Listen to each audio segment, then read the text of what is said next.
نحمده ونصلي على رسوله الكريم اما بعد فاعوذ بالله من الشيطان الرجيم بسم الله الرحمن الرحيم رب اشرح لي صدري ويسر لي امري واحلل عقدة من لساني يفقهوا قولي الذين آتيناهم الكتاب من قبله هم به يؤمنون، وہ لوگ جن کو ہم نے کتاب دی اس سے پہلے وہ اس کے ساتھ بھی ایمان لانے والے ہیں، وہ اس کو بھی مانتے ہیں۔ یہاں آتیناہم میں ہم سے مراد وہ اہل کتاب ہیں جو ایمان لے آئے تھے، وہ یہود جو مسلمان ہو گئے، وہ نصارہ جو اسلام لے آئے، یعنی اہل کتاب کے صالح لوگ مراد ہیں، سب مراد نہیں ہیں۔ وہ لوگ جنہیں ہم نے کتاب دی اس سے پہلے، اس قصے ہی سے مراد کیا ہے؟ قرآن پاک۔ اس قرآن سے پہلے، اس قرآن کے دیے جانے سے پہلے جن لوگوں کو ہم نے کتاب دی تھی یعنی تورات، ہم وہ لوگ بھی اس کتاب کو، دوسرے ہی سے کیا مراد ہے؟ قرآن پاک۔ یؤمنون ایمان لاتے ہیں۔ ماننے کی دو شکلیں ہوتی ہیں نا، ایک تو کسی چیز کو اس لیے ماننا کہ وہ حق ہے، اور ایک یہ کہ کسی چیز کو اس لیے ماننا کہ یہ ان کے اپنے گروہ سے تعلق رکھتی ہے، یا ان کے گروہ یا جماعت یا پارٹی کے لوگ یا علاقے کے لوگ اس کو مانتے ہیں۔ تو ان دونوں میں سے کون سا ماننا درست ہے؟ حق کو حق پہچان کر اور حق سمجھ کر ماننا، ایسے ہی لوگوں کو ہدایت ملا کرتی۔ اور جو لوگ کسی چیز کو اس لیے مانے کہ وہ ہمارے گروہ یا علاقے یا ہمارے رنگ نسل زبان میں ہے، تو ایسے لوگ پھر تعصب کا شکار ہوتے ہیں، وہ حق تک نہیں پہنچتے۔ تو اہل کتاب میں سے کچھ لوگ ایسے بھی تھے کہ جنہوں نے یہ تعصب نہیں برتا کہ پیغمبر بنی اسماعیل میں آیا ہے کہ بنی اسرائیل میں آیا ہے، انہوں نے پیغمبر کو پیغمبر کی حیثیت میں پہچانا، بنی اسرائیل میں سے آنے کی وجہ سے نہیں پہچانا، بنی اسماعیل یا بنی اسرائیل کے حوالے سے نہیں پہچانا۔ اچھا، آج ہمارے اندر بھی تو کچھ ایسے تعصبات پائے جاتے ہیں، تو جب بھی اللہ کا کوئی بندہ پیغام پہنچائے گا اللہ کے لوگوں تک، تو اس کو اسی قسم کے اعتراضات بھی ہر دور میں پیش آئیں گے۔ بعض اوقات لوگ صرف اس لیے آپ سے دور ہو جاتے ہیں کہ آپ ان کے خاندان سے نہیں، یا رنگ یا زبان یا نسل سے نہیں، لیکن جو لوگ انسان کو نہیں دیکھتے، بیک گراؤنڈ کو نہیں دیکھتے، یہ دیکھتے ہیں کہ وہ خود کیا چیز ہے، وہ کیا بول رہا ہے، کیا کر رہا ہے، ایسے ہی لوگ خیر تک پہنچتے ہیں۔ اور اسے زندگی کا اصول بنا لیجئے، صرف یہاں نہیں، اس بلڈنگ کے اندر کہیں بھی آپ ہوں، جس چیز کو آپ نے پہچاننا ہے اسے اس چیز کی حیثیت میں پہچانے۔ مثلا اگر آپ کو کوئی چیز خریدنا ہوتی، آپ بازار جاتے ہیں، تو آپ یہ تھوڑی دیکھتے ہیں کہ کس بازار میں مل رہی ہے، آپ چیز کو دیکھتے ہیں نا، اس کو پہچانتے ہیں، اور اس کو پہچان کر اس کی اپنی حیثیت میں اس کو لیتے ہیں، نہ کہ بازار کی حیثیت میں لیتے ہیں۔ بعض اوقات بہت اچھی چیزیں ایک معمولی دکان سے بھی مل سکتی ہیں آپ کو، اگر آپ کی پہچان درست ہے، اور بعض اوقات آپ ایک بڑی دکان سے بھی دھوکہ کھا کے لوٹ سکتے ہیں، یا نہیں؟ لیکن اکثریت لوگوں کی اس مصیبت کا شکار ہوتی ہے کہ وہ آنکھیں کھول کے نہیں دیکھتی، وہ چیز کو یا جوہر کو نہیں پہچانتی، کیونکہ وہ جوہر پہچاننے کی صلاحیت ہر ایک کے اندر ہے نہیں نا۔ تو اہل کتاب میں سے کچھ لوگ اس خول سے باہر آ گئے، اس تعصب سے نکل آئے۔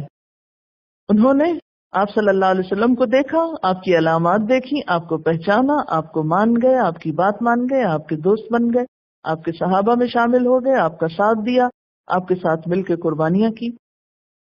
یہاں ایک آدھ واقعات بھی بیان کیے جاتے ہیں کہ آپ صلی اللہ علیہ وسلم غزوہ خیبر کے موقع پر جنگ میں شریک تھے، تو اتنے میں حبشہ سے 40 لوگوں پر مشتمل ایک گروہ آیا، اور انہوں نے آ کر آپ صلی اللہ علیہ وسلم کے ساتھ اس غزوے میں شرکت بھی کی، ایمان بھی لائے، غزوے میں شرکت بھی کی، اور پھر اس پر صحابہ کرام کی جب حالت دیکھی کہ بہت ہی قربانیاں کر کر کے ان کا حال خستہ ہو چکا ہے، تو انہوں نے آپ صلی اللہ علیہ وسلم سے عرض کیا کہ یا رسول اللہ صلی اللہ علیہ وسلم، ہمارے معاشی حالات بہت بہتر ہیں، ہم جہاں سے آئے ہیں ہمارے پاس دنیا کی اللہ نے ہر نعمت دے رکھی ہے، تو اگر آپ پسند کریں تو ہم اپنے ملک واپس جا کر آپ کے لیے اور آپ کے ساتھیوں کے لیے کچھ مال اسباب کا بندوبست کریں۔ تو اس پر یہ آیت نازل ہوئی کہ وہ لوگ جنہیں ہم نے کتاب دی اس سے پہلے، وہ اس کو بھی مانتے ہیں، اور پھر آگے ان کے مال خرچ کرنے کا ذکر بھی آتا ہے کہ وہ اللہ کے راستے میں مال بھی خرچ کرتے ہیں۔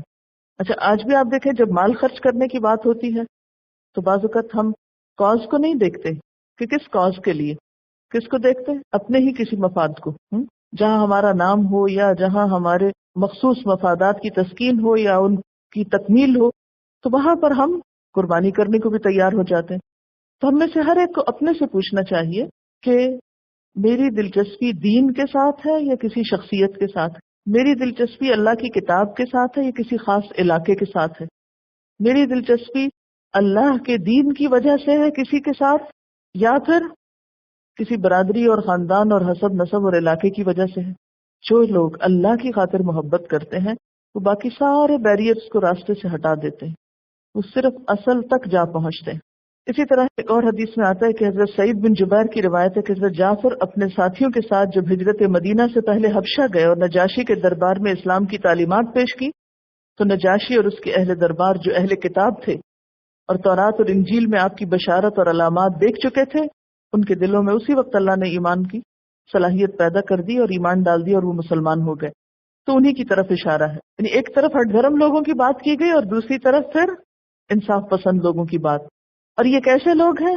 وَإِذَا يُتْلَى عَلَيْهِمْ، اور جب ان پر پڑھی جاتی ہیں کیا چیز؟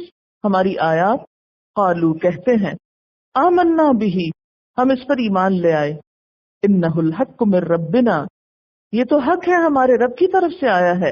یعنی قرآن اور تورات کی چونکہ بنیادی تعلیمات ایک طرح کی ہیں، تو تورات کے پڑھنے والے، انجیل کے پڑھنے والے اس قرآن کی تعلیم سے اس کے برحق ہونے کا فیصلہ کرنے تک بہت جلد پہنچ جاتے ہیں۔ مثلا اگر آپ کو شعر و شاعری سے کچھ بھی شغف ہو اور آپ کو اچھے اشعار یاد ہوں، تو بعض اوقات آپ لوگوں کو دیکھتے ہیں کہ وہ کچھ نظموں کا چربا بنا لیتے ہیں۔ کسی مشہور شاعر کی کوئی غزل ہوتی ہے یا نظم ہوتی ہے تو وہ کیا کرتے ہیں، اس کے وزن پر یا اس کے مطابق کوئی اپنی غزل بنا لیتے ہیں اور یہ کہتے ہیں یہ ہم نے بنائی۔ عوام کو تو نہیں پتا چلے گا کہ کس نے اپنی کوئی شاعری کی ہے یا کس نے کسی اور کی نقل کی ہے، لیکن جس کو اصل کلام پتا ہے وہ فوراً پہچان لے گا کہ کس نے کہاں جعل سازی کی، کس نے دھوکہ کیا، کون سچا اور کون نہیں سچ۔ اسی طرح جو لوگ اہل کتاب میں سے علم رکھتے تھے، اپنی کتابوں کو پہچانتے تھے اور حق کے متلاشی تھے، جو ہی انہوں نے قرآن کو دیکھا فوراً پہچان گئے۔ 7ویں پارے کے شروع میں آتا نا وَإِذَا سَمِعُوا مَا أُنزِلَ إِلَى الرَّسُولِ، اور جب انہوں نے سنا جو بھی رسول کی طرف اتارا گیا، تَرَىٰ أَعْيُنَهُمْ، تم دیکھتے ان کی آنکھوں کو، تَفِيضُ مِنَ الدَّمْعِ، آنسوؤں سے چھلک رہی ہیں، مِمَّا عَرَفُوا مِنَ الْحَقِّ، اس وجہ سے کہ انہوں نے حق کو پہچان لیا ہے۔ یقولون ربنا آمنا، وہ کہتے ہیں اے ہمارے رب ہم ایمان لے آئے، فاکتبنا مع الشاہدین، تو ہمیں بھی گواہی دینے والوں کے ساتھ لکھ لے۔ وما لنا لا نؤمن باللہ وما جاءنا من الحق، کیا ہے ہم کو کہ ہم اللہ پر ایمان نہ لائیں اور جو حق ہمارے پاس آیا اس کو نہ مانیں۔ ونطمع ان يدخلنا ربنا مع القوم الصالحین، حالانکہ ہم طمع رکھتے ہیں کہ ہمارا رب ہمیں صالح لوگوں میں شامل کر دے گا۔ تو اس پر اللہ تعالیٰ نے بھی ان کو فَأَثَابَهُمُ اللَّهُ بِمَا قَالُوا جَنَّاتٍ تَجْرِي مِن تَحْتِهَا الْأَنْهَارُ خَالِدِينَ فِيهَا وَذَلِكَ جَزَاءُ الْمُحْسِنِينَ۔ تو یہاں پر بھی کیا فرمایا گیا کہ جب ان پر آیات پڑھی جاتی ہیں قَالُوا آمَنَّا بِهِ، ان کو دیر نہیں لگتی، وہ کہتے ہیں ہم اس پر ایمان لے آئے، ہم نے مان لیا۔ إِنَّهُ الْحَقُّ مِن رَبِّنَا، یہ تو حق ہے ہمارے رب کی طرف سے ہے۔ انا کننا من قبلہ مسلمین، ہم تو اس سے پہلے ہی مسلمان تھے، ہم تو پہلے سے ہی مسلمان تھے، ہم تو پہلے سے ہی مانتے تھے۔ یہ پہلے سے کیسے مسلمان ہو گئے؟ بات یہ ہے کہ پچھلی تمام امتیں جو ہیں ان میں ماننے والے مسلمان ہی کہلاتے ہیں، ایک بات تو یہ۔ دوسری بات یہ کہ آپ صلی اللہ علیہ وسلم اور آپ کی کتاب کی آمد کی پیشن گوئی ان کے صحیفوں میں موجود تھی اور یہ منتظر تھے، تو جو ہی انہوں نے اس پیشن گوئی کے مطابق اس کتاب کو پایا، کہنے لگے ہم تو اس کے آنے سے پہلے ہی اس کو مانتے تھے اور اس کو پا کر ہم فوراً ایمان لے آئے۔ اب دیکھیں نا قرآن پاک میں پیچھے بھی آپ پڑھ چکے ہیں کہ اللہ کے پیغمبروں نے جس دین کی طرف دعوت دی وہ کیا تھا؟ اسلام، اور اس پر ایمان لانے والے مسلمان۔ یہ یہودی اور عیسائی کی اصطلاحیں بعد کی پیداوار ہیں، اصل نام سب کا کیا تھا؟ مسلمان۔ تو اس اعتبار سے بھی انہوں نے کیا کہا کہ ہم تو پہلے سے ہی مسلمان چلے آ رہے ہیں. اور اگر اس لفظ کو مسلمین کو یہاں لغوی معنوں میں لیا جائے یعنی لفظی معنوں میں تو مسلم کا لغوی معنی کیا ہوتا ہے؟ فرما بردار، تابع دار. یعنی ہم تو پہلے سے ہی تابع دار ہیں. اب تک جو ہمیں ملا ہم تو اس کو بھی مانتے ہیں، اور اب آئندہ کچھ اور ملے گا تو ہم اسے بھی مان لیں گے. ہمارے لیے کچھ مشکل نہیں. یاد رکھیے کہ مسلمین کا لفظ جو ہے یہ صرف ہمارے لیے مخصوص نہیں بلکہ پچھلی امتوں کے لیے بھی ہے جو ان میں سے ایمان لائے. اب دیکھیں کہ ہر دور میں لوگوں کے اندر ایسے اشخاص موجود ہوتے ہیں کہ جن میں بڑی خیر ہوتی. اچھا، یہ لفظ کہیں اور بھی کسی نے بولا تھا، ملکہ سبا نے بھی بولا تھا یہ کہ ہم تو اس سے پہلے ہی فرما بردار تھے. اس کا یہ مطلب نہیں کہ وہ پہلے مسلمان تھی، وہ پہلے مشرک تھی، لیکن اس کے دل کے اندر ایک فطری خیر موجود تھی. اور جو ہی اس کو سلیمان علیہ السلام کے ہدیے کی قبول نہ کرنے کا پتہ چلا، اس نے کہا یہ سچے نبی ہیں، یہ سچ کہتے ہیں. اور اس سے پہلے کہ وہ وہاں پہنچتی اور سلیمان علیہ السلام کے ہاتھ پر اسلام لاتی، اس نے جو ہی حق کو پہچانا گھر بیٹھ کے ہی اس کو قبول کر لیا اور پھر چلی آئی ان کے پاس. اولئک، یہی لوگ، یؤتون اجرہم مرتین، دیے جاتے ہیں اپنے اجر 2 بار. یعنی ان کے اعمال کا انہیں دگنا اجر ملے گا. جیسے کہ ایک حدیث میں بھی آتا ہے کہ 3 شخص ہیں جن کو دوہرا اجر ملے گا قیامت کے دن، یعنی ان کے اعمال نامے کو ڈبل کر دیا جائے گا. ان میں سے ایک وہ ہے جو اہل کتاب میں سے تھا اور اپنے نبی پر ایمان رکھتا تھا، پھر محمد صلی اللہ علیہ وسلم پر ایمان لایا. اور یہاں ان کی ایک خاص خصوصیت کا بھی ذکر کیا گیا ہے کہ انہیں دوہرا اجر کیوں ملے گا؟ بما صبروا، کیونکہ انہوں نے صبر کیا. کون سا صبر کیا؟ یہاں صبر سے کیا مراد ہے؟ کہ ہر قسم کے حالات میں، تنگی میں، ترشی میں، مصیبت میں، پریشانی میں، مخالفت کے باوجود حق پر قائم رہے. اب دیکھیں کہ پوری ایک قوم میں سے، قبیلے میں سے، خاندان میں سے ایک شخص کا کسی بات کو قبول کر لینا جو ہے یہ آسان نہیں ہوا کرتا. آپ میں سے کسی کو ہے تجربہ؟ یعنی اگر آپ کا سارا خاندان کسی اور طرف جا رہا ہو اور آپ کچھ اور کہہ رہے ہو تو کیا یہ آسان کام ہے؟ نہیں، بہت مشکل کام ہے. اپنے مخالف ماحول میں سروائیو کرنا بہت صبر طلب کام ہے. یہاں ان لوگوں کی یہی صفت بتائی جا رہی ہے کہ ان کو دگنا اجر اس لیے دیا جائے گا کیونکہ انہوں نے صبر کیا. خوشخبری، آپ میں سے کچھ لوگ تو وہ ہیں جنہیں ایک بنا بنایا ماحول ملا، کوئی مخالفت نہیں، نہ گھر میں نہ اپنے آس پاس. وہ اگر دین پر چلتے ہیں، دین کی اطاعت کرتے ہیں، فرما برداری کرتے ہیں تو ان کے لیے بھی اجر و ثواب ہے، آگے جانے کے بہت سے مواقع ہیں اس راستے میں.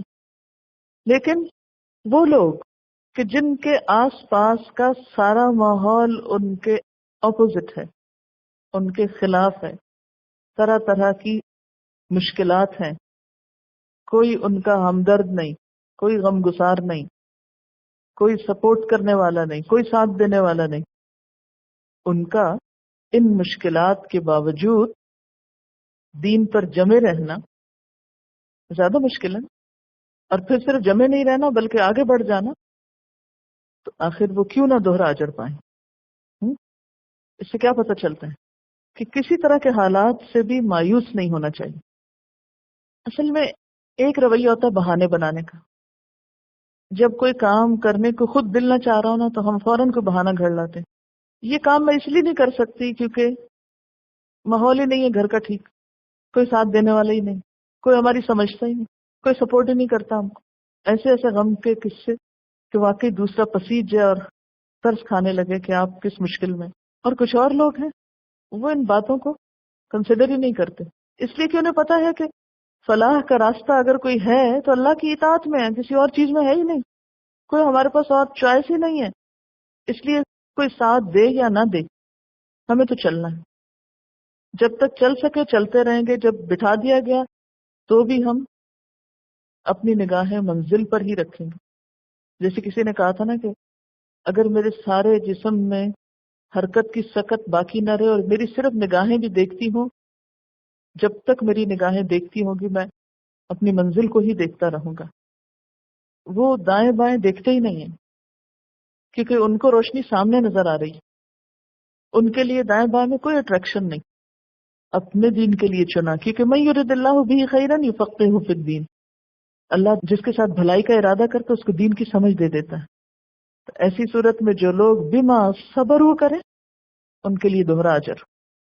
لیکن ایک ہوتا ہے پانی کے بہاؤ پہ تیرنا، ہاں وہ آسان ہوتا ہے کہ نہیں، آپ کچھ نہ کریں، ہاتھ وہاں چھوڑ بھی دیں تو آپ بہتے چلے جائیں گے، کوئی ایفرٹ نہیں کرنی پڑ رہی ہے آپ کو. اور ایک ہوتا ہے پانی کے مخالف سمت پہ چلنا. ٹراؤٹ مچھلی کے بارے میں آپ نے سنا ہوگا کہ وہ لہروں سے ایک طرح سے پوری طرح لڑ کے اور بالکل اپوزٹ ڈائریکشن پہ چلتی ہے، اور جہاں بہت تیز پانی کے دھارے ہوتے ہیں وہاں پر وہ بالکل دوسرے اینڈ پہ جا کے مخالف لہروں پہ جا کے وہ وہاں انڈے دیتی ہے، بچے نکالتی ہے اور اس میں سروائیو کرتی ہے. اسی لیے لذیذ ترین گوشت ہوتا ہے اس کا اور بہت قیمتی مچھلی ہے. وہ جو ساری ایک پانی کے ریلے پہ بہ رہی ہیں ان کی وہ قیمت نہیں ہے جو ایک مخالف سمت میں جانے والی کی ہے. اس لیے آسانیاں سب کو اچھی تو لگتی ہیں لیکن کبھی مشکلات میں رہنے کا مزہ بھی چکھیں، اس کا اپنا ایک لطف ہوتا ہے. اصل بات یہ ہے کہ آپ انجوائے کرنا جانتے ہو. وَيَدْرَؤُونَ بِالْحَسَنَةِ السَّيِّئَةَ، ایک اور صفت بتائی گئی، وہ برائی کو بھلائی سے دفع کرتے ہیں. اب ہوتا کیا ہے، مخالفت زیادہ ہوتی ہے تو ہر طرف سے تانے پڑ رہے ہیں، تیر پھینکے جا رہے ہیں، تو وہ یہ نہیں کہ ہر آنے والے تیر کو اٹھا کے واپس نشانہ لگاتے ہیں، نہیں وہ اس کو وہیں رکھ لیتے ہیں. وَيَدْرَؤُونَ بِالْحَسَنَةِ السَّيِّئَةَ، سیئہ کو دور کرتے ہیں. یدرؤون درا کا مطلب ہوتا ہے نا دور کرنا، یعنی دوسروں کی تکلیف دہ باتوں کے جواب میں ان کے ساتھ خوش اخلاقی کا معاملہ کرتے ہیں. برائی کا جواب برائی سے دینے کی بجائے معاف کر دیتے ہیں، درگزر سے کام لیتے ہیں. آپ صلی اللہ علیہ وسلم نے حضرت معاذ سے کہا تھا اتبع الحسنۃ السیئۃ تمحوها، یعنی بدی اور گناہ کے بعد نیکی کرو تو وہ گناہ کو مٹا دے گی. اور بعض نے حسنہ سے مراد علم اور حلم لیا ہے اور سیئہ سے مراد جہل اور غفلت لی ہے. یعنی جب لوگ جہالت برتتے ہیں تو یہ علم اور حلم سے کام لیتے ہیں، بردباری سے کام لیتے ہیں. اور قرآن پاک میں بھی آتا ہے نا ادفع باللتی ہی احسن فاذا الذی بینک وبینہ عداوۃ کأنہ ولی حمیم، کہ برائی کو بھلائی سے دور کرو تو وہ شخص جس کے اور تمہارے درمیان دشمنی ہوگی وہ ایسے ہو جائے گا جیسے دلی دوست. وَمِمَّا رَزَقْنَاهُمْ يُنْفِقُونَ، اور اس میں سے جو رزق ہم نے ان کو دیا ہے وہ خرچ کرتے ہیں، یعنی اللہ کے راستے میں مال کی قربانی بھی کرتے ہیں، مالی ایثار بھی کرتے ہیں. کیونکہ دین کے راستے پر چلنے کے لیے مادی قربانیاں، مالی قربانیاں لازم ہوا کرتی. بعض اوقات دنیا کا نقصان کرنا پڑتا ہے. آپ صلی اللہ علیہ وسلم کی اپنی معاشیات، صحابہ کرام کی معاشیات کس قدر نقصان سے دوچار ہوئی تھی جب وہ دین کے راستے میں نکلے تھے. کیونکہ اللہ تعالیٰ ہر لحاظ سے پرکھ کے دیکھتا نا انسان کو کہ کوئی میرے لیے کتنا خالص ہے. وہ اذا سمعوا اللغو، اور جب وہ لغو باتیں سنتے ہیں اعرضوا عنہ، تو اس سے کنارہ کش ہوتے ہیں، اس سے اعراض برتتے ہیں. اور یہاں لغو سے کیا مراد ہے؟ وہ گالی گلوچ اور مذاق اڑانا جو مشرکین مومنوں کے ساتھ کر رہے تھے. وقالوا، اور وہ کہتے ہیں لنا اعمالنا ولکم اعمالکم، ہمارے لیے ہمارے اعمال، تمہارے لیے تمہارے اعمال. سلام علیکم، سلام ہو تم پر. لا نبتغی الجاہلین، ہم نہیں چاہتے جاہلوں کو. تم اپنا کام کرو، ہم اپنا کام کرتے ہیں، تم پر سلامتی ہو. یعنی ہم تم سے بحث نہیں کرنا چاہتے، ہم تمہیں جواب میں بری بات کہہ کے ستانا نہیں چاہتے، ہم تمہیں سلام دے رہے ہیں. اس کے بارے میں ایک روایت اور بھی آتی ہے. سیرت ابن ہشام میں ایک واقعہ اس طرح درج ہے کہ ہجرت حبشہ کے بعد جب نبی صلی اللہ علیہ وسلم کی بعثت کی خبر حبشہ کے ملک میں پھیلی تو وہاں سے 20 کے قریب عیسائیوں کا ایک وفد تحقیق کے لیے آیا کہ ہم ذرا جا کے معلوم کریں کہ مکہ میں کیا ہو رہا ہے، اور آپ صلی اللہ علیہ وسلم سے مسجد حرام میں ملا، یعنی مکی دور میں ایک وفد آیا۔ قریش کے بہت سے لوگ یہ ماجرا دیکھ کر آس پاس کھڑے ہو گئے۔ عام طور پہ ایسا ہوتا ہے نا کہ جب کوئی اجنبی شخص آئے اور آ کر اس سے مل رہا ہو جس سے آپ کی کوئی دشمنی اناد ہو یا جس سے آپ کی کوئی مخالفت ہو، تو آپ اور چوکنے ہو جاتے ہیں، اچھا دیکھیں یہ کون آیا ہے، یہ اس سے کیوں مل رہا ہے، یہ کیا ہو رہا ہے، کیونکہ وہ ہر آن آپ صلی اللہ علیہ وسلم کے حالات کی خبر رکھتے تھے۔ تو ہوا یہ کہ تماشائی بھی کھڑے ہیں اور آپ صلی اللہ علیہ وسلم سے اس وقت کے لوگ بات چیت بھی کر رہے ہیں۔ انہوں نے آپ سے کچھ سوالات پوچھے، تحقیق کے لیے آئے تھے، اور ان سوالات میں کیا تھا کہ آپ کیا تعلیم دیتے ہیں، آپ کیا بتاتے ہیں، آپ کا مشن کیا ہے، مقصد کیا، آپ کیا چاہتے ہیں۔ تو جب انہوں نے آپ کی باتیں سنی تو متاثر ہوئے، اسلام قبول کر لیا۔ آپ نے قرآن پاک کی کچھ آیتیں ان کے سامنے پڑھ کر سنائیں۔ قرآن سنتے ہی ان کی آنکھوں سے آنسو جاری ہو گئے اور انہوں نے اس کتاب کی تصدیق کی، آپ پر ایمان لائے۔ جب مجلس برخاست ہوئی تو ابو جہل اور اس کے چند ساتھیوں نے ان لوگوں کو راستے میں جا پکڑا اور بہت ملامت کی اور کہا تم بہت نامراد قسم کے لوگ ہو، تمہارے ہم مذہب لوگوں نے تمہیں اس لیے بھیجا تھا کہ جا کے حقیقت معلوم کرو، اور تم یہاں آ کر اس شخص سے متاثر ہو گئے ہو اور یہیں بیٹھے بیٹھے اپنا دین چھوڑ دیا، ابھی واپس بھی نہیں گئے، تو تم تو بہت ہی بہکے ہوئے لوگ ہو۔ لیکن انہوں نے ابو جہل اور اس کے ساتھیوں کی باتوں کو کوئی اہمیت نہ دی، ان پر کوئی توجہ نہ کی، اور کیا کہا، سلام ہے بھائیو تم کو، ہم تمہارے ساتھ جہالت بازی نہیں کر سکتے، ہمیں ہمارے طریقے پہ چلنے دو، تم اپنے طریقے پہ چلتے رہو، ہم جان بوجھ کر اپنے آپ کو بھلائی سے محروم نہیں رکھ سکتے۔ اور اس طرح وہ ابو جہل کی باتوں میں نہ آئے۔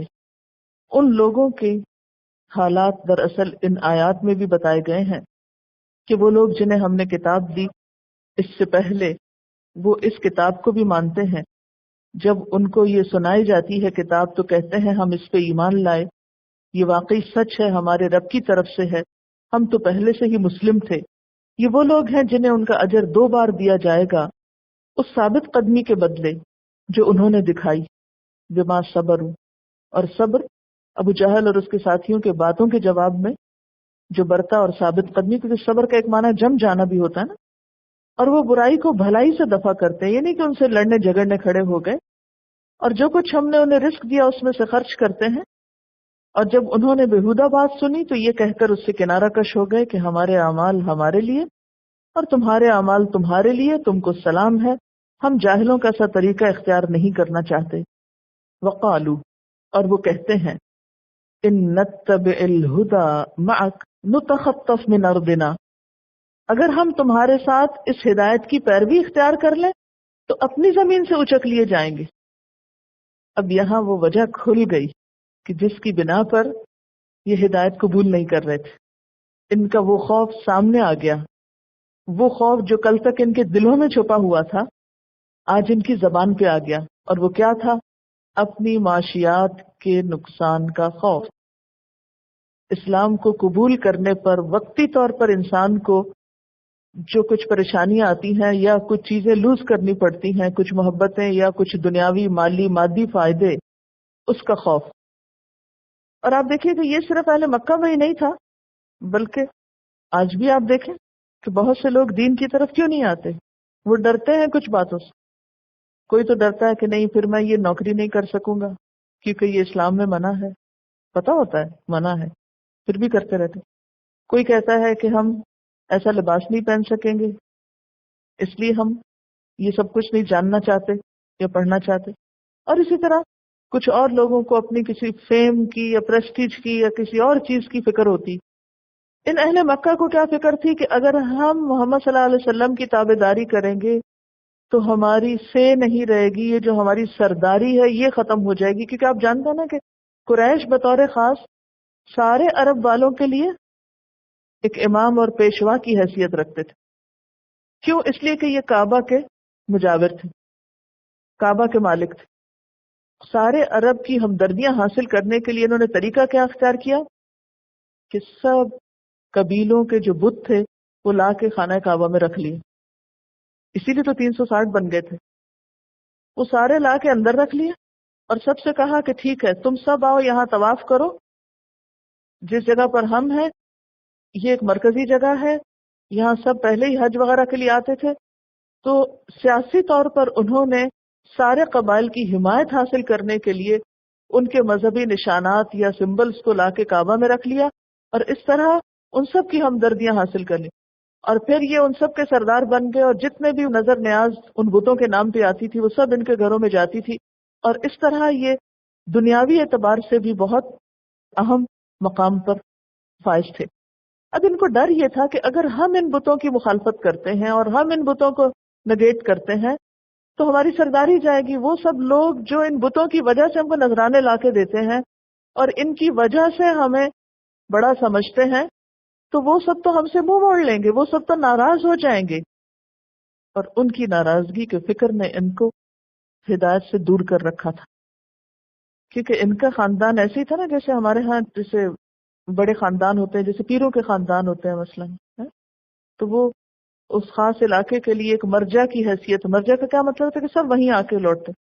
وہ لوگ جس طرف ہوتے ہیں اسی طرف سب کے ووٹ جاتے ہیں. وہ لوگ جو کچھ کرتے ہیں سب انہی کو فالو کرتے ہیں. سارے ٹرینڈز ان کے مطابق، ان کی مرضی یا پسند کے مطابق ہوتے ہیں.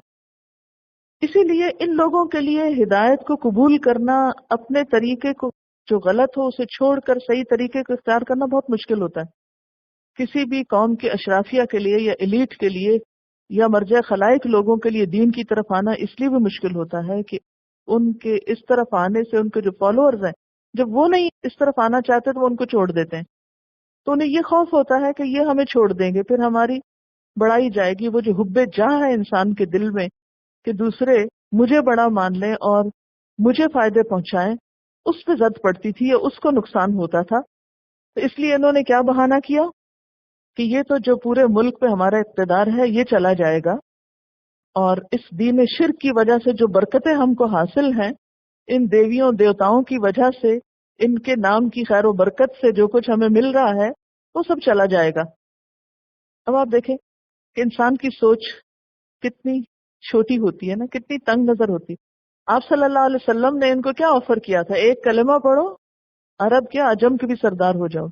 وہ دین جو ان کو پوری دنیا کی امامت دینے کے لیے آیا تھا اس کو انہوں نے قبول نہیں کیا چند وقتی فائدوں کی خاطر کہ نہیں پھر ہماری سرداریاں چلی جائیں گی. اچھا، اور یہ کمزوری صرف قریش مکہ میں نہیں تھی. اگر ہم اپنے اندر تلاش کریں تو یہ عیب ہم اپنے اندر بھی پائیں گے کہ بعض اوقات چھوٹے چھوٹے فائدوں کے لیے، وقتی فائدوں کے لیے، وقتی خوشیوں کے لیے ہم کیا کرتے ہیں؟ دین کی طرف سے ملنے والے بڑے فائدے یا دین کی خاطر ملنے والے بڑے انعام کو ہم قربان کر بیٹھتے ہیں.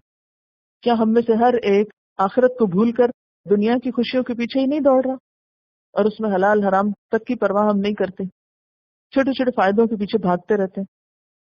مثلاً قرآن پاک کے بارے میں اللہ تعالیٰ کیا فرماتے؟ ہوا خیر مما یجمعون. یہ قرآن ان سب چیزوں سے بہتر ہے جنہیں لوگ جمع کر رہے ہیں.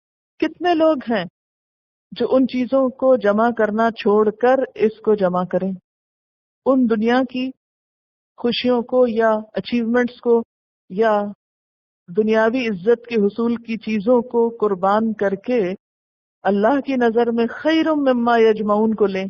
نہیں. اگر ہم یہ لیں گے تو ہماری اتنی آمدنی چلی جائے گی، ہمارا اتنا نام چلا جائے گا. جو بھی کسی کے نزدیک بڑی چیز ہوتی ہے اس کی قربانی اس کے لیے مشکل ہی ہوا کرتی ہے. بہرحال اللہ تعالیٰ ان سے پوچھتے ہیں کہ او نہ سمجھو، کبھی غور تو کرو. اولم نمکن لہم حرما آمنا، کیا یہ حقیقت نہیں کہ ہم نے ایک پرامن حرم ان کو دیا ہے، اس میں ان کو جگہ دی ہے. یجبا الیہ ثمرات کل شیء، جس کی طرف ہر چیز کے پھل بھیجے جاتے ہیں، جس کی طرف ہر چیز کے پھل کھینچے چلے آتے ہیں. رزقا من لدنا، بطور رزق کے ہماری طرف سے. ولکن اکثرهم لا یعلمون، لیکن ان میں سے اکثر جانتے ہی نہیں ہیں. وآخر دعوانا ان الحمد للہ رب العالمین. سبحانک اللہم وبحمدک نشہد ان لا الہ الا انت نستغفرک ونتوب الیک. السلام علیکم ورحمۃ اللہ وبرکاتہ.